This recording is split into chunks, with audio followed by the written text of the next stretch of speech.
I fired my best friend from our hit TV show and ruined their life. Now they're screaming revenge and I'm panicked. For context, my friend, Joe 27 female and I 28 female have been friends for about 7 years. And during that 7 years, it has always been a running joke about how much she hates men. Anytime something bad was said about something she liked, who said that? A man? Anytime any random guy did something stupid, yuck. F-king men, am I right? It was so all-encompassing that her mother bought her a How to Date Men When You Hate Men book for Christmas. I always thought that this was just a lil phase, you know? And that soon she'd find a partner who made her rethink all this toxic shit and realize men aren't really the problem, society is. Well, after college graduation, her dating life didn't pick up. It was still the same old shitty guys being used for Shreks or sweet guys getting ghosted for being too clingy. And the man hate never stopped. In fact, I think it got worse. Soon after graduating college, we started a podcast together. It was a self-help podcast meant to help people let go of their inner turmoil and accept authentic peace. There were a lot of issues with her contributions, namely that she wasn't adding very many. I wrote all the episodes. I edited all the episodes. I posted the promos on all our social media. I even paid for all of the equipment to start filming. Joe hosted the show out of her home, and showed up for the conversations. And even that contribution only consisted of her mumbling agreements at me and then summarizing what I had just said when she wanted the spotlight. Numerous times, I had listeners come to me asking if she even wanted to be there with how little effort she was putting into the conversation. At first I was just too excited to be doing the show with anyone at all to notice how good or bad she was doing.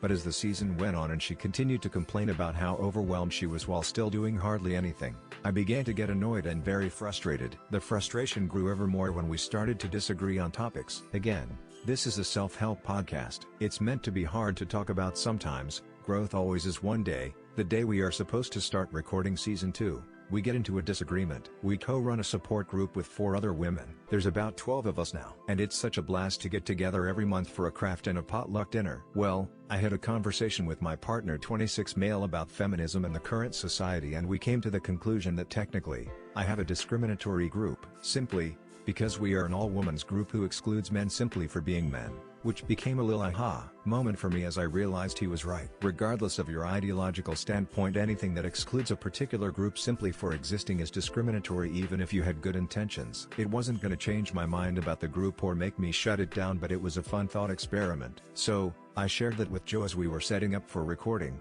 thinking we would both get a big laugh out of it. When I tell you she got big mad, she was yelling at me, interrupting me, and trying to find every way to justify her hatred of men. Her sole argument was you can't discriminate against someone with no historical context for that, of which I find to be absolutely ridiculous. So, the first person to hate Jewish people wasn't an anti-Semite? Why? Because the word didn't exist yet. Okay, whatever. And what about black men?